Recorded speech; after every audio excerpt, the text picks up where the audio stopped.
So we are If you continuing. have any, Christopher isn't going to be, this is set up in a way that he can't, if you need anything, just shout. You're kind of far away from me. Anyway, just so you know. Yeah. Oh, well. Okay. So we're continuing with the with chapters 2 and 3 now of Shantideva's Bodhicharyavatara, and very often chapters 2 and 3 are combined, and in some translations they're just one chapter. And the reason is that in this chapter Shantideva sets up kind of a structure for practice that we know as the seven limb practice. What it was called in Shantideva's time in India was the Uttara Puja, which means the supreme puja, or the supreme, what would you call it, sort of a worship ritual. And this was practiced regularly in the Nalanda monastery. It came down to us via the Tibetan translation, and it was put into a long version called, what was it called? It was called The Prayer of Good Actions by the Bodhisattva Samantabhadra. And at the beginning of this Prayer of Good Actions is this kind of long practice, which is what Shantideva is doing in chapters 2 and 3, which we know as the seven limb practice. And the purpose of that practice is to accumulate merit, or sonam, like we were talking about, and to remove obstacles. So sonam is this kind of positive potential or energy that we generate in our hearts and our consciousness through virtuous actions of body, speech, and mind. And over time, as we generate this sonam and accumulate this sonam, the obstacles and obscurations to our realizations and our understandings are gradually removed, and this then enables us to experience our Buddha nature. So the sonam is very, very important, this positive energy that's generated through this practice. So what we're getting to in here in the Bodhicharyavatara is the actual practice, you know. Is this like we were talking the other day, when you are learning a musical instrument and you practice, and then it just becomes, you become, yes, you master the... Yeah, Kavita and I were talking the other day. This is a really good example, because since we're both musicians, or have been musicians, when you first start out practicing or learning an instrument, it's rough going, you know, and you have to go over the scales over and over again. But eventually, as you're practicing and you're practicing the pieces, you get more and more familiar with it. The more you work with it, eventually over time, you can become very skilled. You can just sit down at your instrument and you can just play it. And this would be an example of how sonam develops in us. At first, it's going to be going against what our natural self-grasping ego that we've been, you know, dealing with since beginningless time wants to do. But over time, a gradual shift is made where it becomes very natural for us, you know, and it becomes part of who we are, this sonam.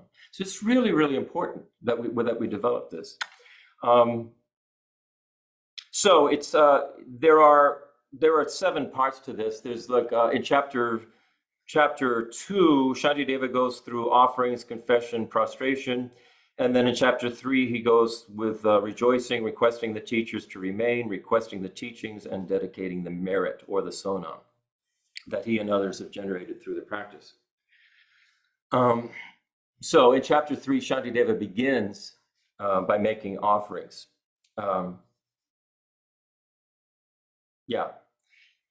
So here's what, there's some very beautiful series of stanzas that he has, and I'll read some of them. So remember, in order for bodhicitta to take hold in our minds, it is necessary for our heart and consciousness to develop this sonam. And that's what this offering is about, okay? He says, I offer every fruit and flower, every kind of healing draught, and all the precious gems the world contains, with all pure waters of refreshment. Every mountain wrought of precious jewels, all sweet and lonely forest groves.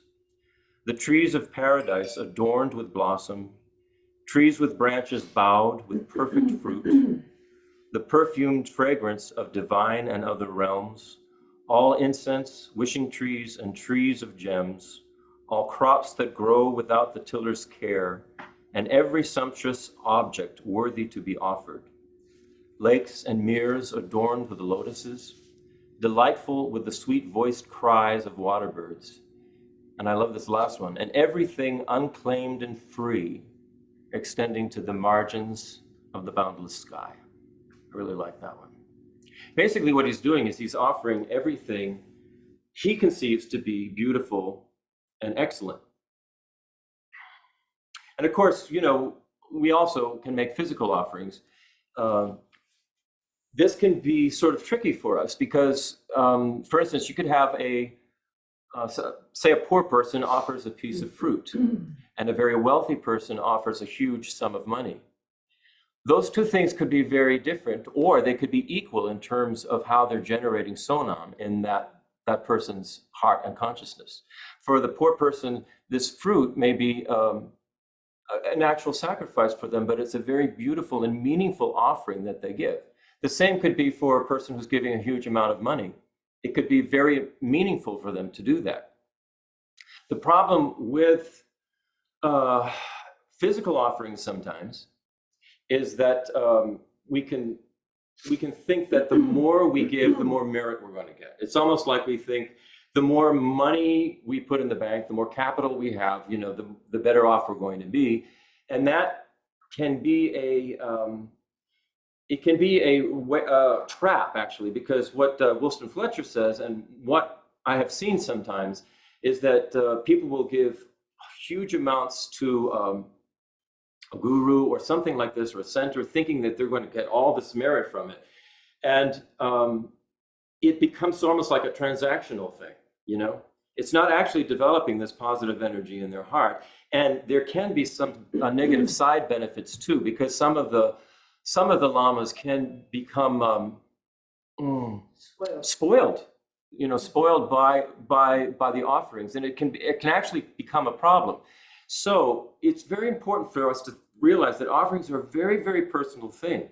The simple act of lighting a candle can be an extremely meaningful thing, depending on what's going on in our mind, what our intention is. And our intention should always be that we want to attain enlightenment for the benefit of all sentient beings. That's what this is all about. Not that, you know. And just to follow up on that, what Shantideva is saying and what they're saying in the context of giving as a part of the preparatory practices, that as we develop our generosity, it raises the quality of our being. Yeah. Which is another word for sonam. Yeah, right. So it's the generosity, just the spontaneous generosity is the point. Sure. And as we become more and more refined, we become more and more spontaneously generous. Absolutely. And this is a great practice. So that's why offering is a practice that will generate sonam in us. Yeah, as long as we have the right view of it. I know often I'm contacted by people who ask me, you know, how much should I, like when Venerable Robina has come, you know, how much should I donate? Do you think I should give this or that? And, you know, I mean, all I can say is I know that it's a question people have. I've gotten it from lots and lots, dozens of people over the years, wondering what's the best way to give, how much to give, as if there's some parameter. Yeah. Which to me means when, you know, this goal, I think, is for us to develop spontaneous generosity out of just our sheer unbelievable gratitude for having met with the teachings of the path and like that, you know. Yeah. You know, as long as we're not thinking of it as some kind of transactional thing. Yeah. I think one of the points of this practice is to let go of our grasping to things and to just offer whatever it is, just freely. I mean, we completely relinquish it for the benefit of all beings, right? So, a lot of things, I've seen this before. This even happened with Geshe Drakpa, I believe. People would give an offering, make an offering to their guru. I mean, so there's right off the bat, there's kind of an attachment there, especially if you haven't been studying for very long. You've picked out this very wonderful thing and you're going to give it to your guru, right? So part of the thing that these gurus will do is then they will just take it and give it to somebody else. And, the people go, but, and the whole point is that we're giving it freely for the benefit of all sentient beings. And when the Lama takes it and gives it to somebody else, he's saying, you have relinquished it for the benefit of others. And also, a lot of the things you see around our shrine here in the living room came to us in just that way. A tsatsa or a statue or a vajra or a whatever. So it's like, again, it's very personal, and it's very important that we think about this in our own minds when we're making offerings. Okay. Gonna cover that. Oh yeah. So then this is the first part of this chapter is devoted to offerings, and it's very Indian. It's not even this is not culturally Tibetan even, because the way Shantideva describes this, he describes giving the Buddhas a bath. And so it's like a beautiful bathhouse made out of crystal and crystal columns, and the water's very pure, and it's perfumed, and there's music, and there's kind of a bathing pool of crystal clear water that the Buddhas get into, and Shantideva washes them with these pure, soft white cloths, and then dries them off, and then it gives them beautiful robes to wear, and then he pulls the plug of the bathing pool, and all of the water comes pouring down on him, purifying all of his obscurations and negativities and things like that, which is a very kind of strange thing to us, because we're not in that kind of a culture, and I'm sure that I don't even know what the Tibetans thought of it, because they don't have anything like that. But in the traditional offerings that you'll go through, say in the traditional preparatory practices, you'll see this. You'll see this whole bathing ceremony of the Buddhas and the Bodhisattvas. So but in Shantideva's mind, this is very meaningful, and so that's how we have to see it. Just if it's something odd to us, it doesn't mean that it's not meaningful to the person who's making that offering.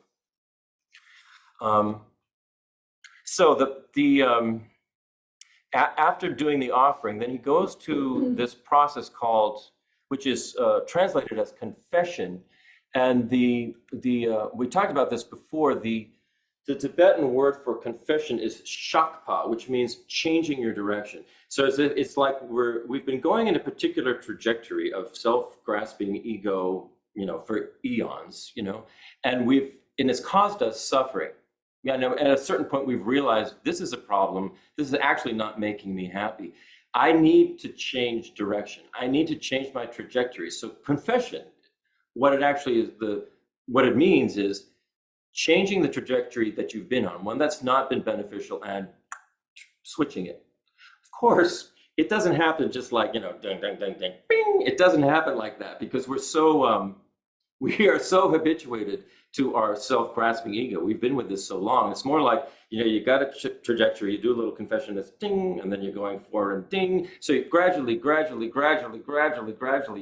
you're changing your trajectory. Kavita and I have often said it's like you've got the Queen Mary, this big thing, this big ocean liner going, full steam ahead, and you want to do a U-turn. So it's not going to go ring, ring. It won't work that way. It's going to go really. So that's the way to think of confession. Think of it as we're changing our trajectory, and it's going to take some time. It's going to be a gradual thing, but it is another way of helping us to build up this positive potential. So what he does, what Shantideva does, is that he sort of invokes the presence of the Buddhas and Bodhisattvas in his mind, and he says to them, this is what I've done. This is the way I am. And I'm not going to do it anymore. I'm making a decision that I'm not going to behave this way anymore. And he's not asking the Buddhas and the Bodhisattvas to forgive him at all. In terms of, from the point of view of the Buddhas or Bodhisattvas, there is nothing to forgive. You know, they don't see our negativities as negativities in the way that we see them. You know, that we feel. They don't see it that way. From a point of view, from a Bodhisattva's point of view or the Buddha's point of view, what they're seeing is that we're suffering. And they're seeing that we're suffering because we're confused about the way our self exists and the way reality exists, and they want to help us. So it's nothing like, you know, I'm so bad, so guilty, please forgive me. That's not what this kind of confession is about. You know, for those of us who were brought up in sort of a Judeo-Christian kind of background, it's very much, you know, when you have these sins, you're going to be absolved from them, and God on high or something is going to wash you of those sins. This is not what this is like at all. The Buddhists and Bodhisattvas are there to witness that with you and to help you. So let's see. You know, he confesses all kinds of things that are going back to beginningless time, and of course, there's no way that Shantideva could remember what he did eons ago, and of course, there's no way that we could either. But you know, we can't go, oh, gee, you know, I really feel bad about what I did when I was a warrior in a galaxy far, far away, long time ago. You know, I mean, there's no way we can do that. But what the point is that we have to recognize that since beginningless time, with this ego self-grasping and attachment that we have, which then creates all these negative actions when our attachment doesn't get what it wants, and those negative actions result in negative karma. The seeds of those negative actions go with us in the continuum of our mind stream, you know, our mental consciousness. The seeds of that are there. And so from beginningless time, the seeds of that are there. And what we're trying to do is to get rid of those seeds. In the teachings, they give a really a good analogy of this. They give the sort of botanical analogy of an actual seed, and a seed can remain dormant. You know, say a seed of some kind of grain. It can remain dormant for a very, very long period of time, especially if the conditions are conducive for it to stay that way. You know. And so if then you take that seed that's been dormant for a very long time but has been protected, you know, and you put it in fertile ground with moisture and warmth, it will sprout and it will, you know, turn into a plant. And the only way you can prevent that seed from doing that is if you roast it. If you roast a seed or you burn the seed, then the seed will no longer, it won't function that way. And so they say our karmic seeds are like that.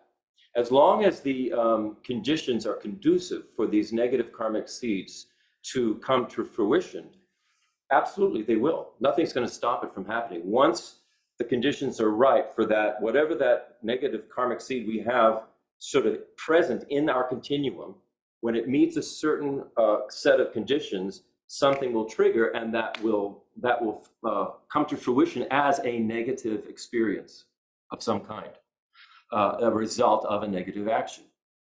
So what we have to do is basically burn or roast those karmic seeds that we have on our mental continuum, and that's what this process of confession is about.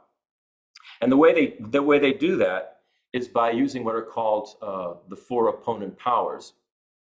And Shantideva goes through this.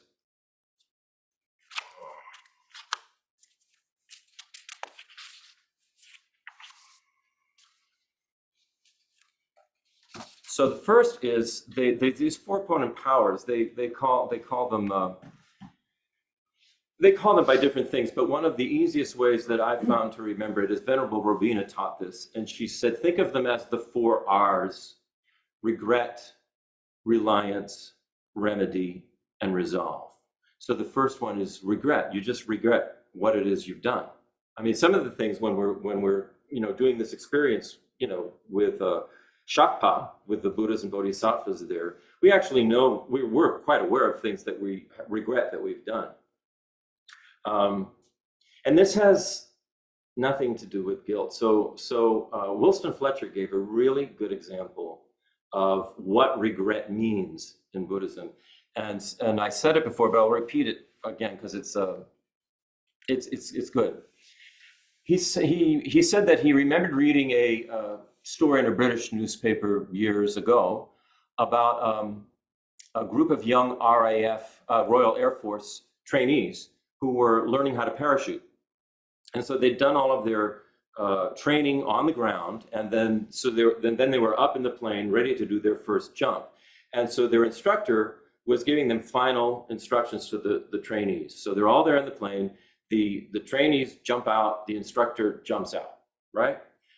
Suddenly the instructor realizes that he was so focused on giving the training, the final instructions to the trainees, that he didn't put his parachute on.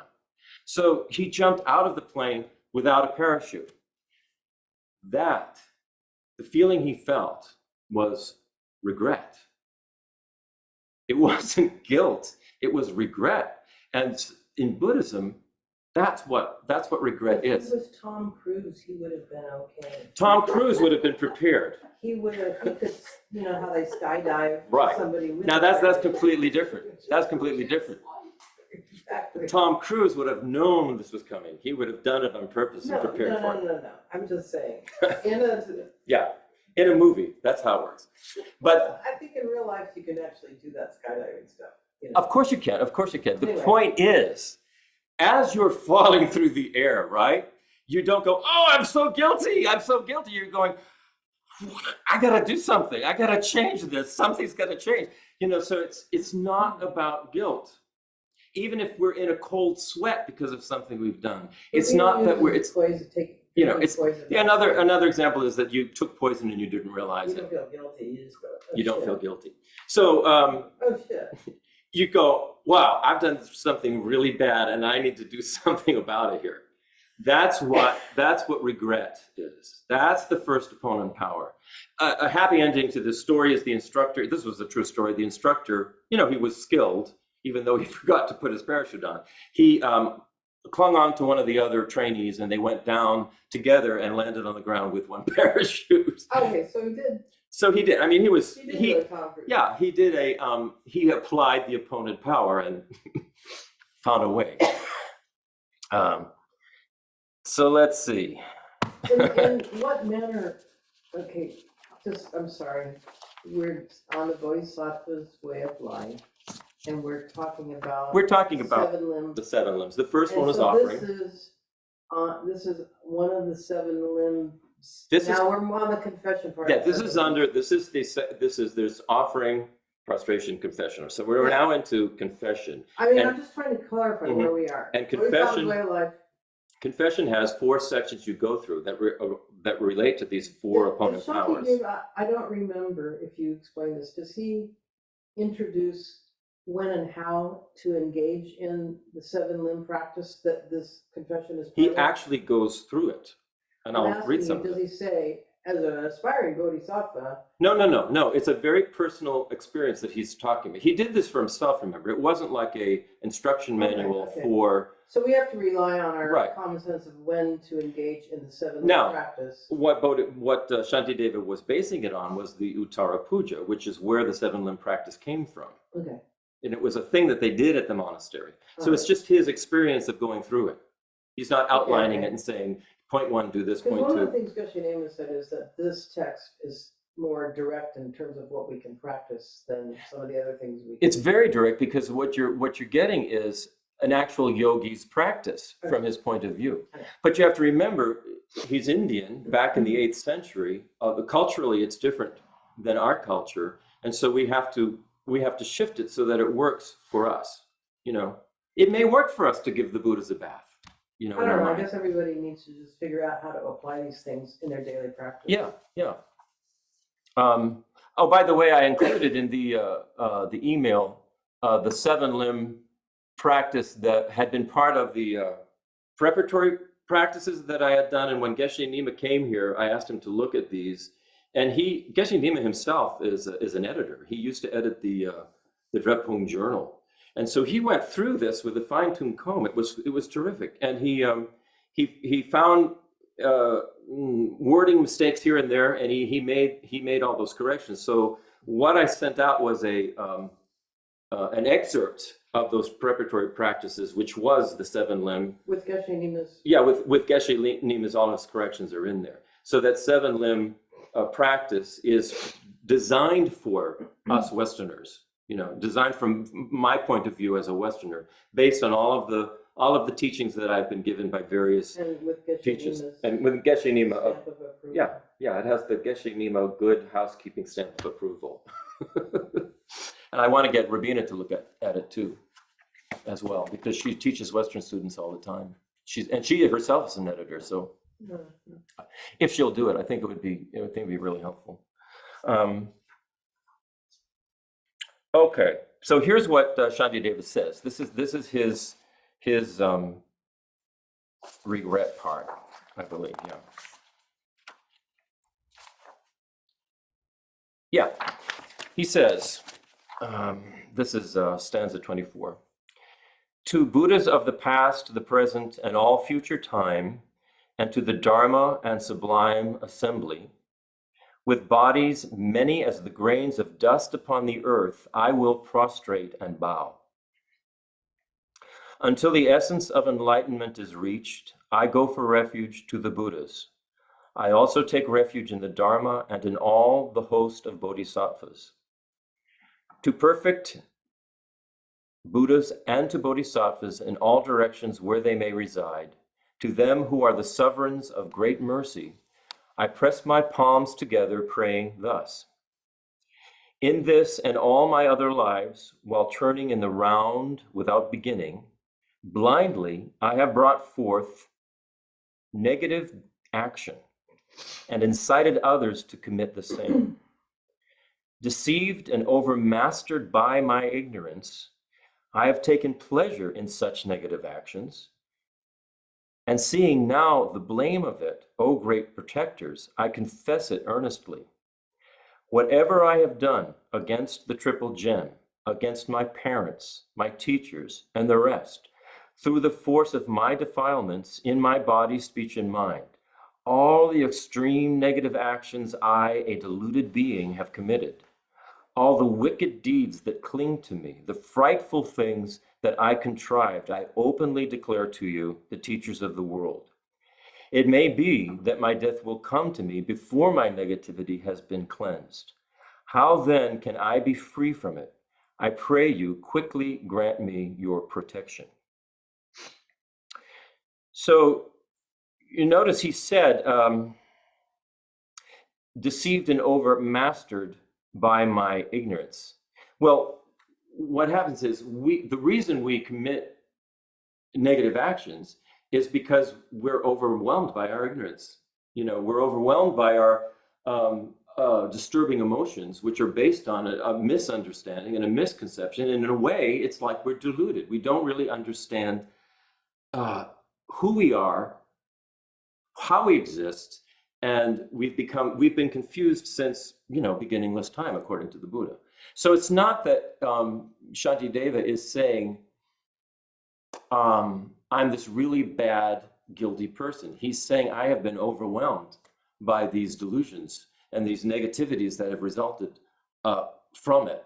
And please help me work with me so that I can overcome this. Teach me how I can overcome this. When he's saying protect me, the way that a Buddha or Bodhisattva can actually protect is through the knowledge, through teaching, through letting you know what is going on. What is the nature of yourself? What is the nature of reality? How do disturbing emotions arise? Why do we have negative actions? And the steps we take to sort of undo all of that. And that's sort of that's what he's talking about. Then Shantideva. This is a really good point here. This thing about guilt. What guilt is the result of ego clinging. This is really important to think. because it's the reason we feel guilty is we're saying, I'm so bad. It's a over focus on me, my ego, my guilt, my problem, my bad, and it's sort of the ego taking itself a little too seriously. And this can get to really dark places, to very deep depression people can get into. And it's very difficult to see that all this depression is completely self-centered. It's completely ego-based. So we have to sort of realize that the ego has got to be taken out of this equation if we want to get rid of this feeling of guilt. So there's a lot of work to do, to understand this, to understand what the ego is as opposed to what the self actually is. And that's getting into the wisdom chapter. Then Shantideva reflects upon the fact that his life is impermanent and it's passing away. And there's not a great deal of time. So this is what he says then. We cannot trust the wanton lord of death. The task complete or still to do, he will not wait. In health or sickness, therefore, none of us can trust our fleeting momentary lives, and we must pass away, forsaking all. But I, devoid of understanding, have, for sake of friend and foe alike, provoked and brought about so many wrongs. But all my foes will cease to be, and all my friends will cease to be, and I will also cease to be. And likewise, everything will cease to be. All that I possess and use is like a fleeting vision of a dream. It fades into the realms of memory, and fading will be seen no more. And in the brief course of this present life, so many friends and foes have passed away, because of whom great negativities I have done still lie unbearable before me. So all the people that have passed away, his friends and foes and things that he's, all these negativities that that had to do with them, he still has them in his heart. He still has them in his stream of consciousness. Even though they're gone, he still has them, So they're still there, unbearable before me. The thought never came to my mind that I too am a brief and passing thing. And so through hatred, lust, and ignorance, I have committed many negative actions. Never halting night or day, my life drains constantly away, and from no other source does increase come. How can there not be death for such as me? There I'll be, prostrate upon my bed, and all around my family and friends. But I alone shall be the one to feel the cutting of the thread of life. And when the heralds of death have gripped me, what help to me will be my friends and kin? For then life's virtue is my one defense, and this, alas, is what I shrugged away. So he really takes it right to his deathbed. And in a way, it's good for us to do that kind of thing too, to actually sort of imagine this, try and get the feeling of where we're at with this. If I was on my deathbed right now, how would I be feeling? I mean, it's very, very personal what he's putting forth here. Hey, so those last two lines, he says, it's the only way that we're going to be able to die happily is to live well, to live virtuously.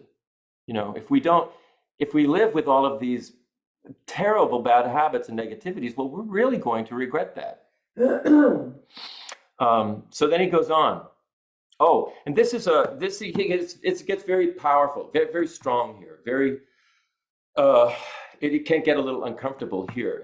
And the thing I thought about here is, if you've ever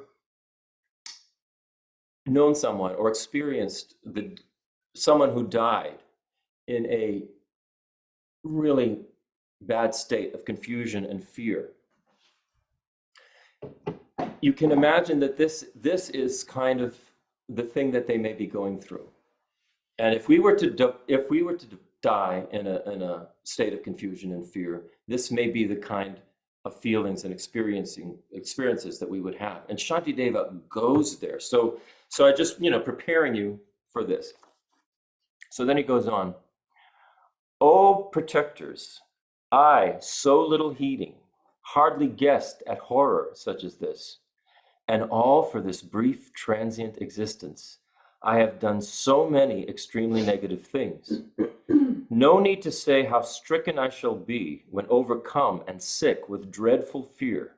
I'm seized by forms so horrible to see, the frightful servants of the Lord of Death. Who can give me safe protection from this horror, this frightful dread? And then I'll search the four directions, seeking help with panic-stricken eyes. But in those four directions, no protection shall I find, and I shall sink into despairing woe. No refuge will there be for me. At such a time, what shall I do? Therefore, from this day forward, I take refuge in the Buddhas, guardians of beings, who labor to protect all wanderers, those mighty ones who scatter every fear. And in the Dharma they have realized in their hearts, which drives away the terrors of samsara. And in all the host of bodhisattvas likewise, I will perfectly take refuge. Gripped by dread, beside myself with anguish, to Samantabhadra, the great bodhisattva, I will give myself. My body I myself will give to Manjughosha, Manjushri, gentle and melodious. To him whose deeds of mercy never fail, my Lord Avalokita, I cry out from depths of misery. Protect me now, a deluded being. Formerly your words I have transgressed, but having seen these terrors all around, I come to you for refuge, praying, swiftly drive away my fear. For if alarmed by common ailments, I must implement the doctor's words, what need to speak of when I'm constantly brought low by ills like lust and faults 100-fold?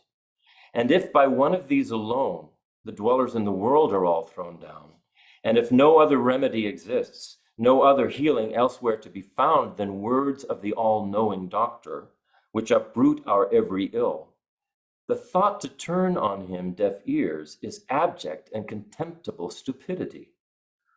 Along a small and ordinary cliff, if I must pick my way with special care, what need to speak of that long-lasting chasm plunging to the depths 1,000 leagues? Today, at least, I shall not die. So rash to lull myself with words like these. My dissolution and my hour of death will come to me, of this there is no doubt. Who can give me fearlessness? What sure escape is there from this? It's certain that I'm going to die, so how can I relax, my mind at ease?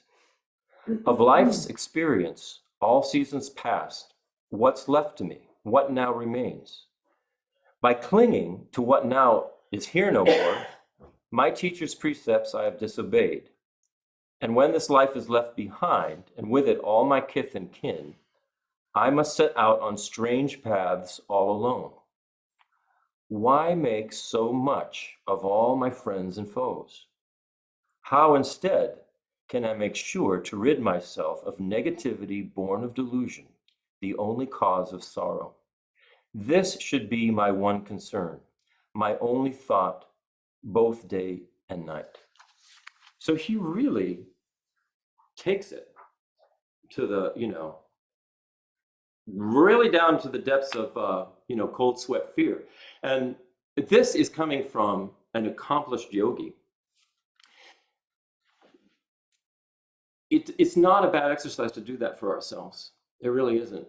To sort of face it, to face what it would be like if we were to die right now. And where would we be at? Where is our mind at, Are we going in the right direction? Have we changed the trajectory a little bit? It's important to think about these kinds of things. I'll just leave it there. The interesting thing about confession or shakpa is that it can be done at the last minute. Many people who come to Buddhism are not young. They're well into their middle age or older.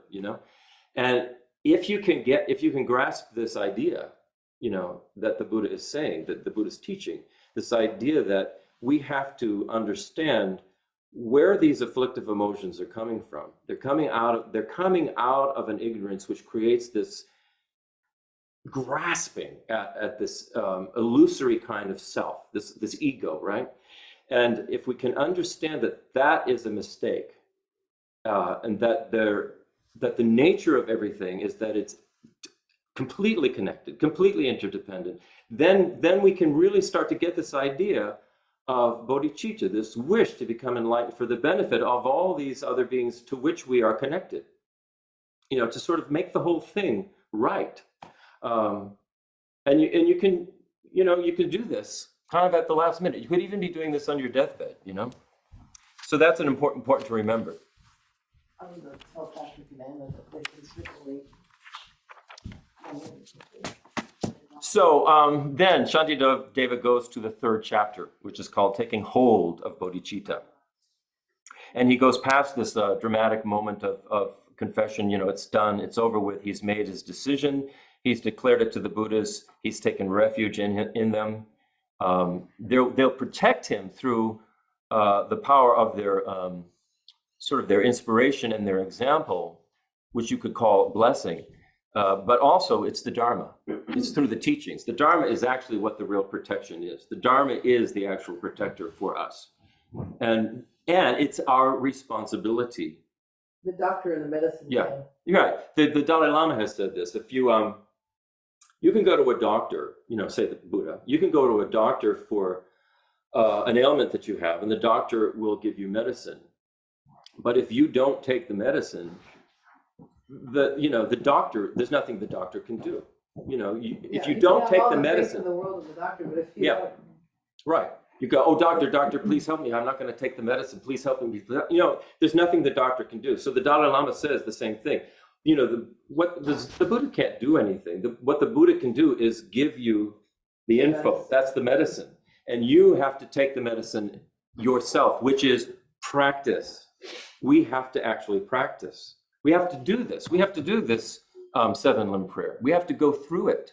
We have to experience it. We have to practice it. We have to internalize these teachings within ourselves.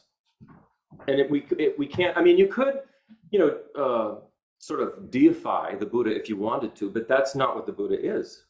You know, if it helps to sort of say, oh, Buddha, please save me. If it helps you for a while, well, maybe that's okay. But at some point we have to realize that's not what the Buddha is. The Buddha is not a savior in that sense. The Buddha is a savior in the sense that they give you what you need yourself to be free and liberated from this suffering that we go through.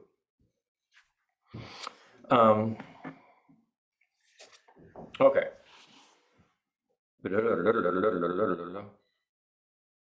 So he goes on to the next parts of this seven-limb practice.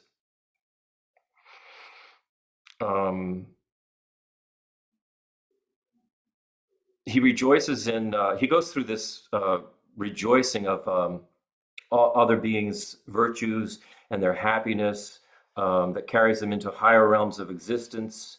He goes through the virtues of other beings that will bring them to liberation and samsaric suffering. This is one of the, he rejoices in the Buddhas and the Bodhisattvas, the ocean of great good that they bring to you.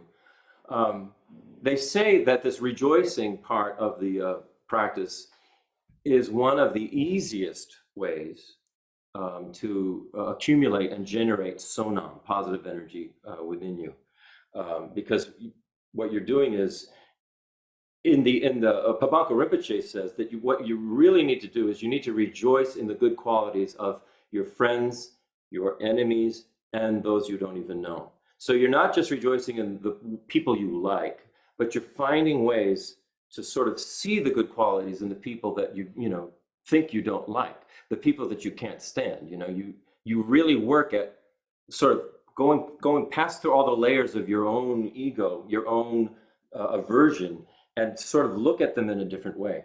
And this is actually a very moving process when you do it correctly.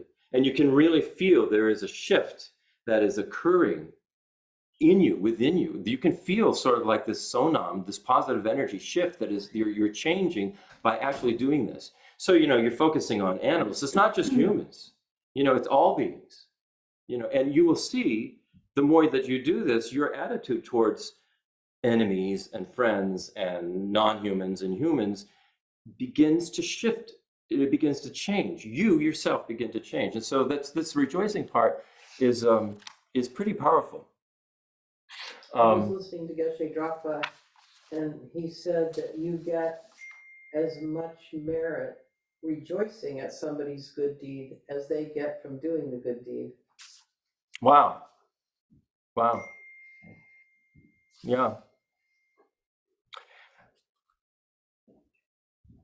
So he goes on to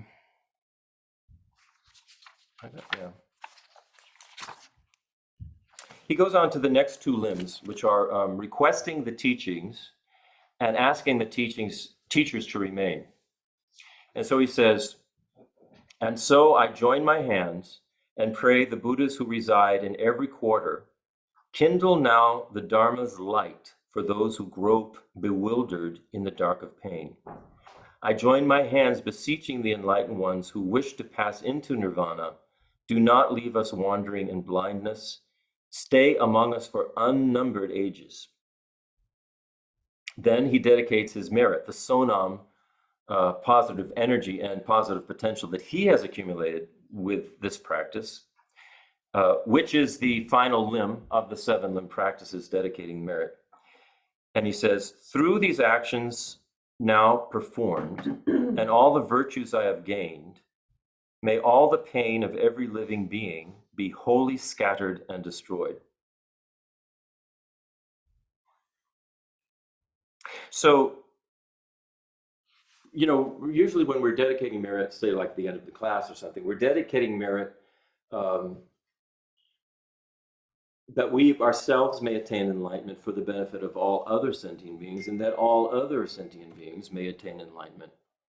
So it's enlightenment for ourselves, and it's enlightenment and happiness for everyone else. That's we're dedicating this sonam merit to that, and that's what protects the sonam merit and keeps it from degenerating, is this dedication. But what Shantideva does is kind of in a beautiful way. He thinks of himself as being transformed for the benefit of others.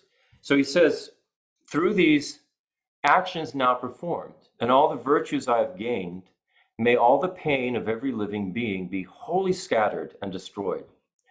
For all those ailing in the world, until their every sickness has been healed, may I myself become for them the doctor, nurse, the medicine itself, raining down a flood of food and drink. May I dispel the ills of thirst and famine, and in the eons marked by scarcity and want, may I myself appear as drink and sustenance. For sentient beings poor and destitute, may I become a treasure ever plentiful, and lie before them closely in their reach, a varied source of all that they might need. So Shantideva is basically projecting himself into the future as he goes through the whole Bodhisattva path and becoming a Buddha. He's projecting what he'll be able to do, as he goes into the future, the way he'll be able to transform himself to be of benefit to all different kinds of sentient beings in whatever way that is appropriate for them. He's actually starting to think in terms of what it would be like if I was a Buddha. How could I do this? Venerable Robina talks about how there are beings who you have the karma to lead them to enlightenment, waiting for you, right, if you will, to achieve these qualities and ultimately become such a being that can lead them to enlightenment. Right. They're waiting for you. And so I totally get from that, remembering that, I totally get what Shantideva was saying is like, by doing this, let me hurry up and become that. For those who are... I have the karma. Yeah. I mean, I really find that powerful. It is very powerful. The Dalai Lama said the same thing. He said there are, Buddhas have appeared. There's Buddhas appeared here. Let me interrupt you really quickly. We all have had contact with various teachers, and I'm imagining that some of you have felt a special contact, for example, with Geshe Nemo, or in my case, Geshe Drakpa, or Lama Pasang, or Venerable Venerable Rabina, Rabina, yeah. or whomever. Yeah. And imagine that there are beings waiting for you to have at least those qualities that you feel so drawn to and so buoyed by, if you will, Yeah. and motivated by. And that can actually be very inspiring for us to, continue on, because we know. And the other thing too, this kind of relates to this whole thing, and I'm sorry to keep interrupting, but whatever. In terms of the offering, I think about this a lot. I mean, what ultimately the most amazing thing I can offer is myself doing this practice and becoming that Buddha. Exactly. And so whenever I get to the offering part, I find offering things quite trivial. What I imagine offering is, wow, what kind of being will I be by doing these practices? This is why I say it's extremely personal. These offerings depend on Yeah, where we are at in our practice. I just think, remembering how desperate to find teachings and teachers and so forth, it's like, that's, Yeah. I could care less about Right. anything, Right. really. Yeah. In my own case. Yeah. And, I think That's if true. we're realistic, nobody at the age that most of us seem to have found Buddhism after we realized that we were something quite a little out of whack, and, we were looking for something. Anyway, I don't know. But that thing about beings there are beings who you have the karma to lead to enlightenment. Yeah. Who are just waiting for you to acquire these. Yeah, because there's the karma. qualities. You have that karmic connection with them. Karmic connection to right. them. I remember Geshe Drakpa saying, "We're here together because we have a karmic connection together." Yeah. So Shantideva then offers his body, he offers his possessions, and he offers even his sonam. He offers all of his merit. He says, "My body thus and all my goods besides, and all my merits gained and to be gained, I give them all and do not count the cost to bring about the benefit of beings." So he's even giving that which is going to produce enlightenment in him, Which of course amplifies it for himself. You can't give it away. Right. Yeah. You can't get rid of it. And so he's taking it to a very, very high level. From the depths, the darkness of on the deathbed dying, and the cold sweat of fear, he's taking it to extremely high level. This is it's Shantideva's pattern with himself. It's like he talks about how great Bodhicitta is, and then he scares himself by saying what it's going to be like if he doesn't have it. He just goes back and forth between rejoicing and then scaring himself or scaring us, right? It's the carrot and the stick. Yeah. It's a technique. So he turns his attention to the fact that our own body, which is our most precious possession, in a way. I mean, it's the vehicle through which we exist and communicate in the world, right? Our body. If someone insults our body and says, "Oh, you're old, or you're fat, or you're ugly," or something, we immediately come to its defense. Shantideva acknowledges this. So, and he what he does is he gives his body away. He says, "Nirvana is attained by giving all. Nirvana is the object of my striving, and all must be surrendered in a single instant. Therefore, it is best to give it all to others. This body I have now resigned to serve the pleasure of all living beings. Let them ever kill, despise, and beat it, using it according to their wish. And though they treat it like a toy or make of it the butt of every mockery, my body has been given up to them. Why should I make so much of it? And so, let beings do to me whatever does not bring them injury. Let beings do to me whatever does not bring them injury. Whenever they may think of me, let this not fail to bring them benefit. And if in my regard they have a thought of anger or respect, may these states always be the cause whereby their good and wishes are fulfilled. All those who slight me to my face or do to me some other evil, even if they blame or slander me, may they attain the fortune of enlightenment." So this goes to, there's a in our opening prayers that we do, or I should say the closing ones, the dedication prayers. There's a dedication prayer that says here, may anyone who merely sees or hears, remembers, touches, or talks to me be instantly freed from all sufferings and abide in happiness forever. And, when I first read this and first recited this, I thought, oh, how nice, it would be nice to get to this point where I'm so, at such a high state or whatever, like an enlightened being that, well, whenever they think of me, it causes this wonderful thing to happen for them. I never once thought the opposite. So in other words, may anyone who merely sees or hears, well, they may not like the way I look. They may not like the words I'm saying, right? Remembers, they don't think of me well when they think of me. Touch could be, a nice pat on the cheek, or it could be a punch in the face. It goes both ways. So what Shantideva is saying is, whether they punch me in the face or, pat my cheek softly, may that be the cause for them to find happiness. May that connection, whatever it may be with me, be a reason for them to find happiness. It takes it to that level. And I'll give some examples that are astonishing to me as we go forward. What Wulstan Fletcher talks about here, and it's something that we can all relate to. Say, for instance, you're in a marriage and the marriage breaks down, and we all know that can be a very painful thing. If there are children involved and there's a divorce settlement, and hate sort of starts to replace the love that was actually there, it can be a very a terrible and yet a very common thing that occurs.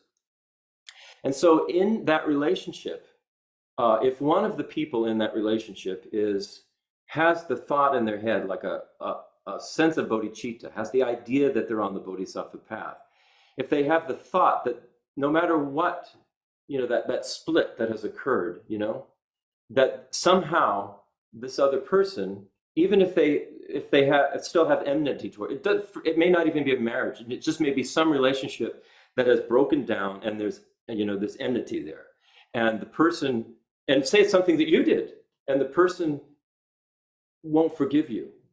So what you can say is that, well, may the connection that person had with me, may that somehow help them to find happiness in the future. And that's kind of what Shantideva is talking about. But I'm going to give this example, which this is something that I remember a story. This was years and years ago.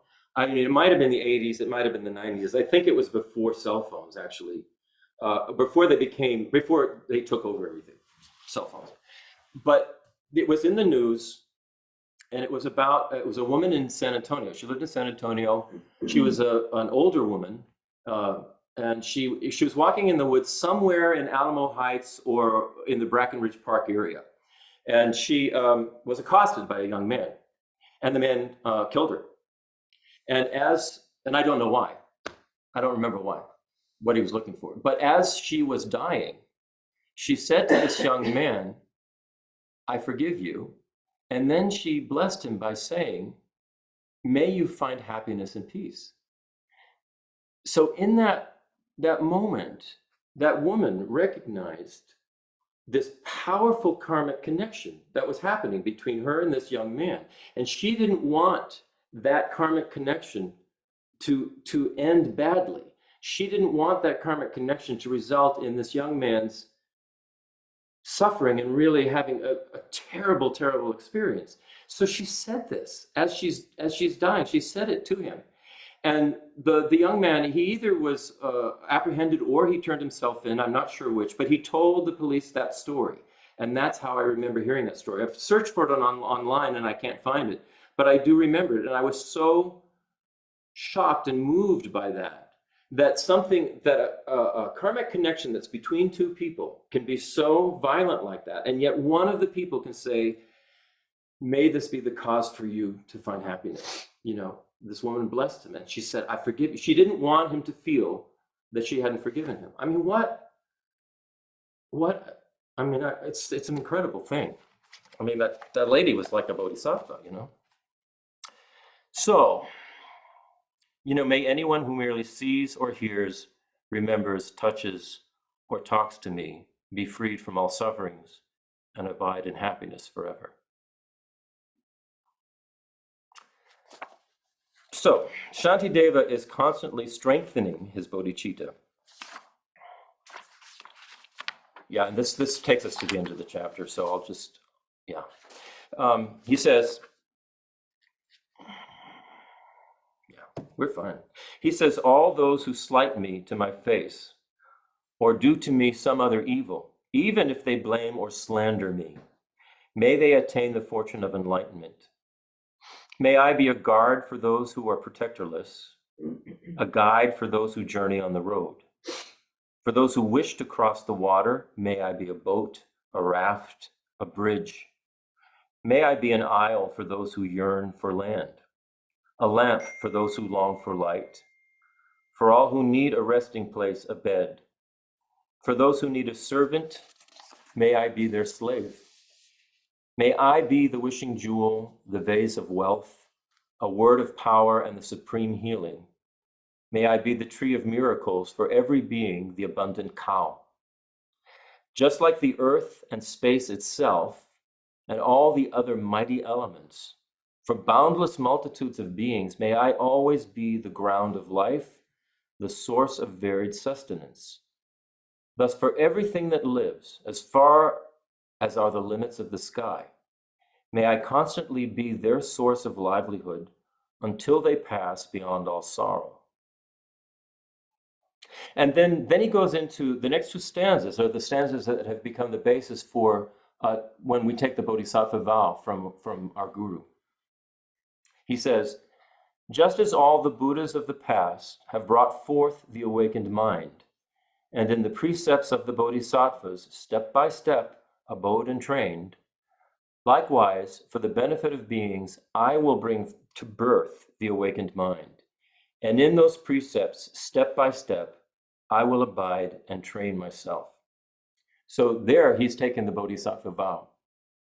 And what that is it's bringing to perfection the Bodhicitta of aspiration. Remember last time we talked, there's Bodhicitta of aspiration and there's Bodhicitta of an engagement. And through this whole process, when you actually begin to appreciate what bodhicitta is, what it means to be on the bodhisattva path, and you have made the decision that you're going to take the bodhisattva vow from your guru, or you could even take it, if you don't have a guru, you can actually take it, the Lama said you could take it by visualizing the Buddha in front of you and take it in front of the Buddha that way. But what you've done is that you've brought that bodhicitta of aspiration to its perfection. And now you are going to engage.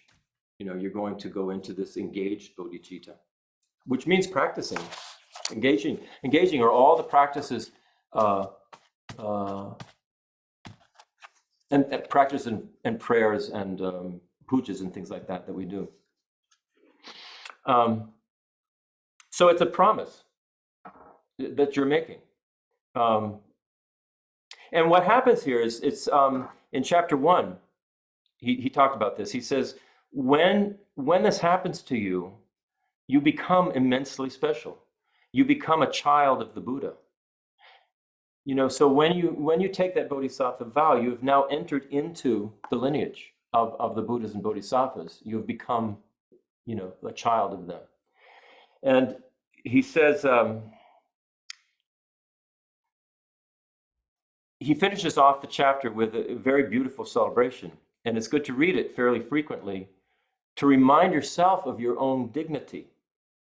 So however difficult your experience on the path might be, especially in moments of depression and despair, you've had this thought of bodhicitta and you're trying to maintain it. You're no longer in a position to feel dejected. Dejection is actually a fault on the part of a bodhisattva. So you have to remind yourself of this great and extraordinary attitude of bodhicitta. So here he says, and then this just these last few things finish out the chapter. Those who thus, with clear intelligence, take hold of the awakened mind with bright and lucid joy, that they may now increase what they have gained, should lift their hearts with praises such as these. Today my life has given fruit. This human state has now been well assumed. Today I take my birth in Buddha's line and have become the Buddha's child and heir. In every way, then, I will undertake activities befitting such a rank, and I will do no act to mar or compromise this high and faultless lineage. For I am like a blind man who has found a precious gem inside a heap of dust.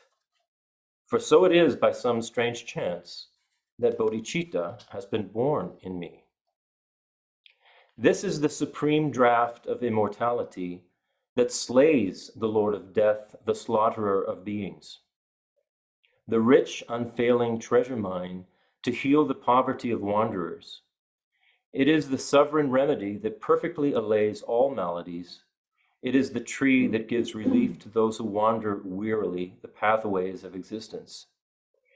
It is the mighty sun that utterly dispels the misty ignorance of wandering beings. The creamy butter, rich and full, that's churned from milk of holy teaching. Living beings, wayfarers upon life's paths, who wish to taste the riches of contentment, here before you is the supreme bliss. Here, O ceaseless travelers, is your fulfillment.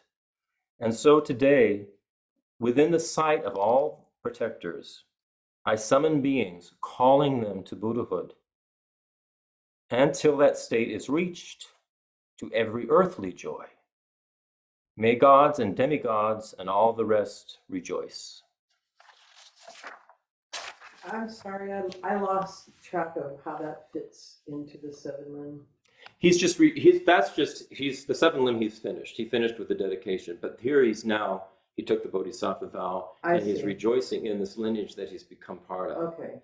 And that he's calling everyone to come to this path because it is the answer. Okay. Yeah. So that's sort of like the icing on the cake. That's the icing on the cake of the seven limb practice. Yeah, it's his. It's this beautiful positive energy that he's generated, and he's just spreading it out. Yeah. So I got any questions on this chapter here? These two chapters. I just wanted to let people know that Geshe Nima wrote a little motivational note for us. Oh, good. And texted it to me in about this. He said, I'm happy to know you all are studying well the Bodhisattva way of life. I hope you will complete all the chapters, regardless of how long it takes. After you finish studying it, then it will be better for you to receive both the oral and explanatory transmissions from the text from me. All the best prayers and wishes. Great. That's great. That's sweet. The better we have a sort of an understanding of what this text is, the more meaningful the transmission of the text becomes. When he actually reads it. All right. So here's a little homework if you want to do it. The seven limb practice that I put in the email. Just go through it. Just go through it. In your own way. Not doesn't have to be the way Shantideva did it. I've tried to do it in such a way that there are ways that you can do your own meditations based on your own experiences. And so you go through these seven limbs and just get a taste of it. Because this practice. This is what we need to be doing. We need to be practicing. Because practice means experience. I know, it's just sort of a little... Or taste it again, or have... Just a little homework, and then if there are any, discussion we want to have about that, or what our experience of doing that has been for us, it might be helpful for all of us, So other than that, I think we amazingly ended early. And that's 2 chapters, right? Oh, wait till the final chapter. Oh, wow. That's the one on wisdom. Okay, This, enough said. yeah, enough said, enough said. Like I said, Thank you, Wulstan Fletcher Christopher. didn't even get to that one. So I'm going to have to be going on the commentaries and stuff with that one. And everything that, our teachers have taught. I'm sure Yeah. Shantideva will be happy to. Oh, yeah. And by the way, Geshe Nima has said, if anybody has any questions, you can, you could text or email them to him, or you could present the questions here and I can text or email them to him and he will answer them. He said he would, when he has time, watch the recordings of these classes. Well, I haven't even put them up. I have. Oh, I haven't. Not the last one. Oh, okay, well, whatever. Yeah. I will do it. It's just Anyway. time, yeah. Christopher, I have a question. Yeah. Okay. Christopher, can you hear me? Yes, I can. Can you hear me? Can you hold up the book, Yeah, I can hear you. Can you hold up again the commentary book? I want to order that. I need to see the commentary Yeah. book, not Can you the see way the that? Bodhisattva, but the Yeah, this is the commentary. What's the title? It's called the Nectar of Manjushri's Speech. the nectar. The Nectar of Manjushri's Speech. It's Okay. Shambhala Publications. And this is the commentary that was written. This was written by the student of the guy who sort of traveled around Tibet just teaching this for the the remainder of his life. It takes about 2 weeks to arrive.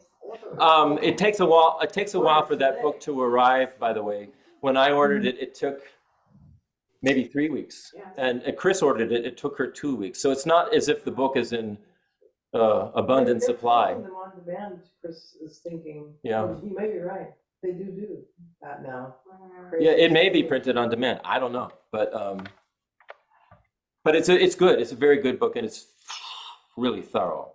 Really I also thorough. like the translation. Just that's nothing more than the text. The translation that what's his face did. Kelsen Gyatso?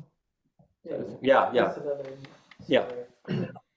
Nice one. Well, and Christopher, just so you know, I got the paperback version of, Yeah.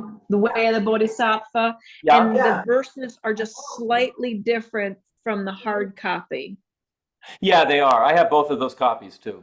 Yeah, They're slightly just so different, you know. but the meaning is the The same. meaning is exactly the same. Yeah, Yeah. but they are just slightly different. Like the wording might be different, and then it picks up again where the hard copy does too. Yeah, the reason is the Wulstan Fletcher in that group, I think it's the Padmakara translation group. They translated it twice, and they did it early, I think in the 90s, late 90s, and then they decided they needed to do it again because more documents had arisen or something. So they did it again in 2012 or 13 or something like that. And they made some changes that they decided that they thought were not politically correct for our current time and things like that. He made some changes. Right. And I've read a number of translations now, and each of them are different, but they are getting across the same idea. Yeah, the essence is The still essence there. is Yeah. the same. Yeah.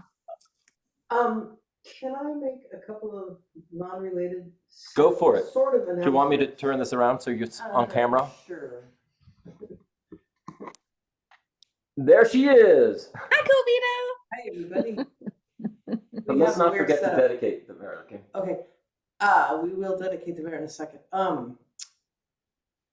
We haven't sent out very little information about the fact that we're still in Losar, and there's these 2 weeks where they're called the Days of Miracles. Well, the full moon is coming up Tuesday. Check the calendars just to be sure, but that last day of Losar is the big mega day of miracles.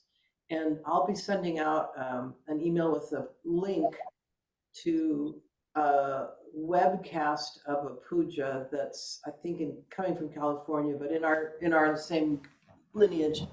But in any case, you want to find a way to, you may enjoy finding a way of observing that full moon day in a special way. as per the tradition and practice of all the lamas in our lineage. And, if you have a email relationship with Geshe Nima, you might even, reach out to him and let him know you're thinking of him and so forth. How much is our merit or sonam multiplied on that day? You hear different numbers, 100 million or 100,000. But That sounds a little like a transaction, but I think it depends on our. I don't know why that is, but anyway, the other thing is that is Dickie on this call? Yeah. Hi, Dickie. And, Hi. yeah, I don't know, Dickie. She sees you, but if you look here, she sees you. Oh yeah. So Dickie said. Geshe Nima, you want to talk about that you're going to start teaching Tibetan? And I was thinking you might want to do it via Zoom, also for your convenience, but also for everybody. But anyway, go ahead and say what you have to say. Okay. I'll be teaching Tibetan language and writing bit by bit from next Sunday. So right after the teaching for half an hour, right, Kovida? That sounds great. Yeah. I'll start with teaching Tibetan alphabets first, and then have like maybe 1 or 2 conversation lines in Tibetan. Dickie, is it all right if we put it on Zoom for people so that if they can't be here, and this also you might, need to Zoom it once in a while. Sure. And don't feel, okay, so like Lee, you're in Houston, if you want to participate, and everybody, I definitely want to participate. I've already taken one intensive Tibetan language course last summer, and it was interesting. The teacher was very, very difficult to understand, so I don't know how much I got out of it, but I have all the materials. I definitely want to do it. Next Sunday, though, my grandson and son are coming, so I'm going to have to miss that first lesson, but I definitely want to do it. Well, Dickie, is it okay if we record the teachings? Sure, it's not a problem. Okay, so then we can It is record them okay. and post them for people who are missing. That would be wonderful. That would be wonderful. Yeah. And then the last thing, I know, just sort of a update for everybody regarding Venerable Robina. We have, I think, 27 registrations. I don't know, it's more people, so that's how many, I don't know how many bodies, but just thought you'd like to know that little by little. That's good. Those are trickling in, and typically we get a little, little bit of a flurry of additional registrations at the end. But if you do intend coming, even if you're part of our regular group, it would be helpful to register. There's no obligatory cost at all, but it'll just be good to have a unified place to have a head count so that we can set up appropriately. Yeah, we really do need to know the numbers. Anyway. Yeah. Okay. Anything else? Anybody else have any?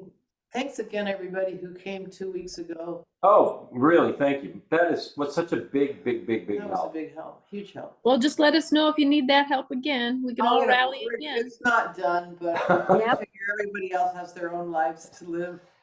Little by little, but that made a huge, it's a huge chunk taken out of all that fallen debris. Yeah. Great, thank you. I think we should have like a work day every year, just a dedicated work day. Or Just to two. get together. Or maybe a dedicated cooking day, or Lee, Yeah. Lee, you were the perfect ringleader, so I guess that's your job. Okay, I take it on. Okay, so we'll do our dedication prayers. Let's see. Let's do the first two, right? That we usually do, the dedication of merit, the Jangchup Semcho. But I also want to do that one that that's in the Guru dedication, just to sort of remind us of this particular way that we can connect with other people. Okay, so let's do those and then the final dedication. So here we go. Oh, Jangjup sem chok rinpoche ma kye panam kye gyu chi kye panyam pa me pa yang gong ne gong du pe wa shok tong ye tawa rinpoche ma kye panam Kie gyu chi kie panyam pa me pa yang gong ne gong du pe wa shu. And then at the top of the next page, the middle part of the Guru dedication, may anyone who merely sees or hears, remembers, touches, or talks to me be instantly freed from all sufferings and abide in happiness forever. And then the final dedication. Kyewa kuntu yang dag lama dang dre me che ki pa la long cho ching sadang lam ki on ten rab zogne Dorje changi gopang yurtu shuk.